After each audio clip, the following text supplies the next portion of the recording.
किया और उनके लिए हमेशा लड़ाई लड़ी।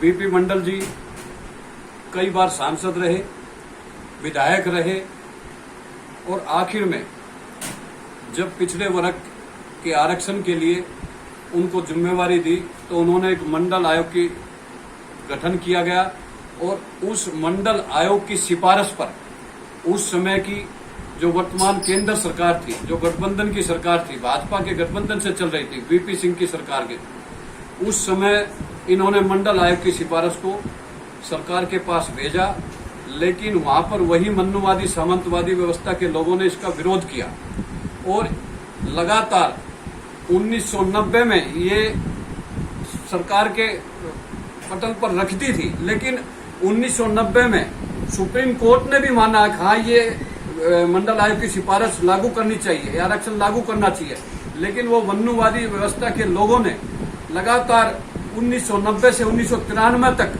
जब बहुजन समाज के, बहुजन के क्रांतिकारी साथियों ने, पिछड़े वर्ग के साथियों ने जब रोड पर उतरकर संघर्ष किया, त्याग तपस्या बलिदान दिया, अपने आप को आग में जला दिया, उस समय इस सरकार को झुकना पड़ा और इसको मंडल आयोग की सिफारिश को लागू किया, जिसकी वजह से ओबीसी के बच्चों को शिक्षा और नौकरियों में उनको आरक्षण का लाभ मिला, जिसकी वजह से आज हम आईपीएस, डॉक्टर, इंजीनियर और एमएलए, एमपी और मुख्यमंत्री, राष्ट्रपति तक पहुंचने का काम किया।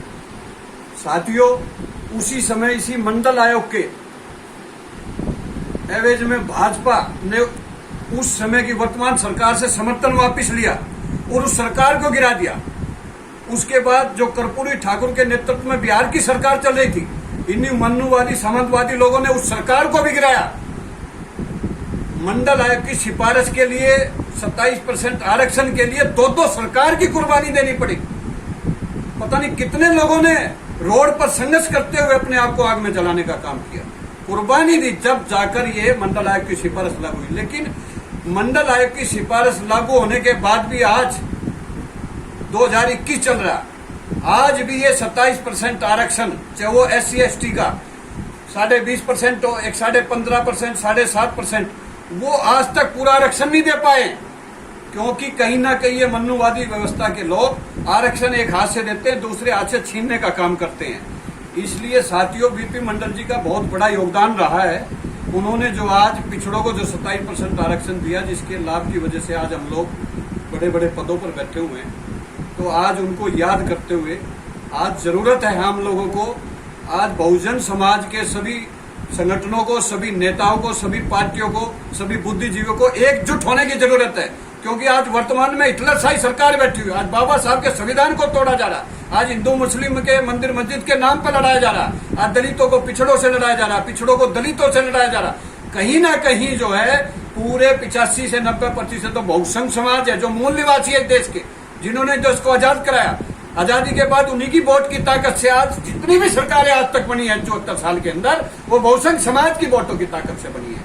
लेकिन जब वो सरकार बनती है तो वो हमारा ही अधिकार को छीनती है, हम पर ही अत्याचार करती है, हम पर फर्जी मुकदमे लगाती है, हमारी बेटी बहन बेटियों के साथ अत्याचार अन्याय करती है, हमारे आरक्षण को छीना जाता है, हमारे ही संविधान को खत्म किया जा रहा, हमें ही आपस में लड़ाया जा रहा। इसलिए अब जरूरत है हम सब लोगों को दोस्त और दुश्मन की पहचान करने की है। आज बाबा साहब की, बीपी मंडल के, फूले जी की, परियार जी की, महात्मा ज्योतिभाई फूले के संघर्ष पर चलने की जरूरत है, उनके बनाए हुए रास्ते पर चलने की जरूरत है। तब जाकर हम लोग अपने बहुजनों को सत्ता तक ले जाएंगे, तब जाकर हमारा ये आरक्षण मिलेगा, तब जाकर हम लोगों जो है 90% हिस्सेदारी न्यायपालिका, राजनीतिक और कार्यपालिका में मिलेगी। अगर हम एकजुट नहीं हुए और आपस में इसी तरीके से बटे रहे तो आने वाले समय में ये मन्नुवादी सामंतवादी लोग हम लोगों का सब कुछ छीन लेंगे। इसलिए आज हम लोगों को बीपी मंडल जी की जयंती पर ये संकल्प, ये मिशन लेना चाहिए कि हम सब बहुसंघ समाज के, चाहे वो दलित हो, पिछड़ा हो, माइनॉरिटी हो, चाहे वो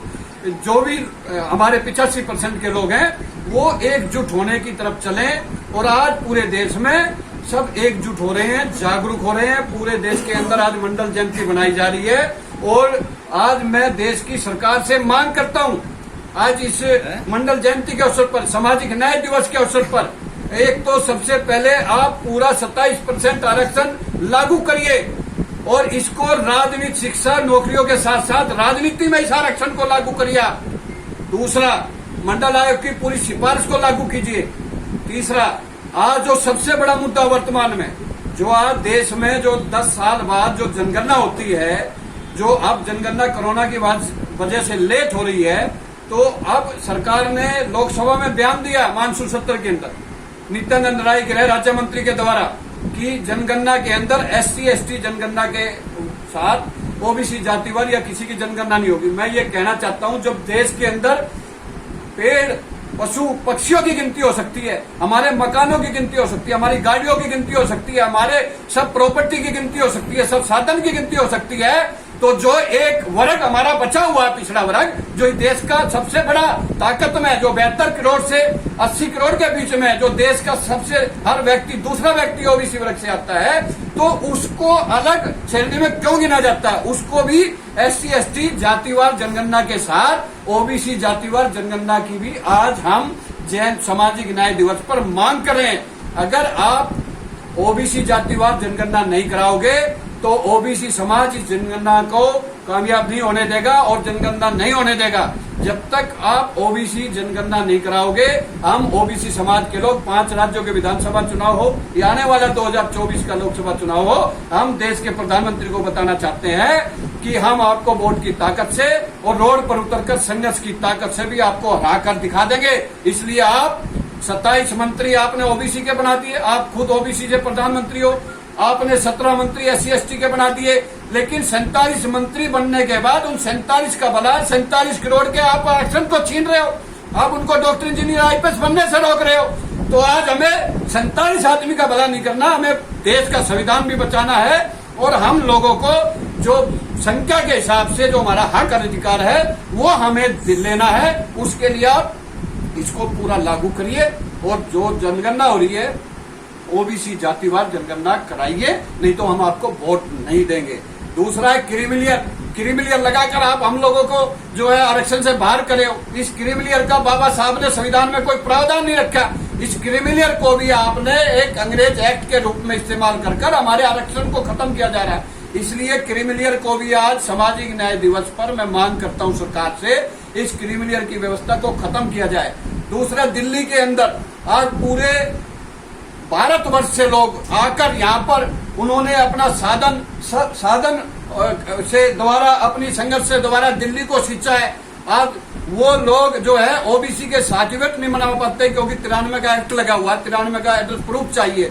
इसलिए देश की प्रधानमंत्री सरकार से भी मैं कहना चाहता हूँ, केंद्र सरकार से और दिल्ली सरकार से भी कहना चाहता हूँ कि आपने वादा किया था कि आप जो है 93 का एक्ट हटाओगे, जिसकी वजह से शिक्षा, नौकरियों में हमें हिस्सेदारी नहीं मिलती, सर्टिफिकेट नहीं मिल पाता। इसलिए 93 के एक्ट को भी आप खत्म करिए। आज सामाजिक न्याय दिवस पर ही हमारी मांग है। इसलिए आओ हम सब मिलकर बहुजन समाज के सभी क्रांतिकारी साथी, सभी संगठन सामाजिक न्याय दिवस के ऊपर संकल्प ले। बाबा साहब के, फूले के, महात्मा ज्योतिबा फूले, BP मंडल ललई के चिन्हों पर चलते हुए आज हम लोगों को रोड पर संघर्ष करने की जरूरत है। तब जाकर हमारा संविधान बचेगा, तब जाकर देश बचेगा। क्योंकि आज देश को बेचा जा रहा है और जब देश बिक जाएगा, SC ST OBC का आरक्षण खत्म हो जाएगा। क्योंकि प्राइवेटाइजेशन के अंदर कोई कॉलम आरक्षण का नहीं होता और वो बेरोजगारी और गुलामी की तरफ चलेगा। इसलिए आज हमें बाबा साहब के संविधान को बचाना, क्योंकि बाबा साहब ने कहा था, मैं जो आपको संविधान देकर जा रहा हूं, अगर आप इसको आगे नहीं ले जा सकते तो इससे पीछे भी मत जाने देना, कम से कम इसको यहां तक तो रोक के रखना।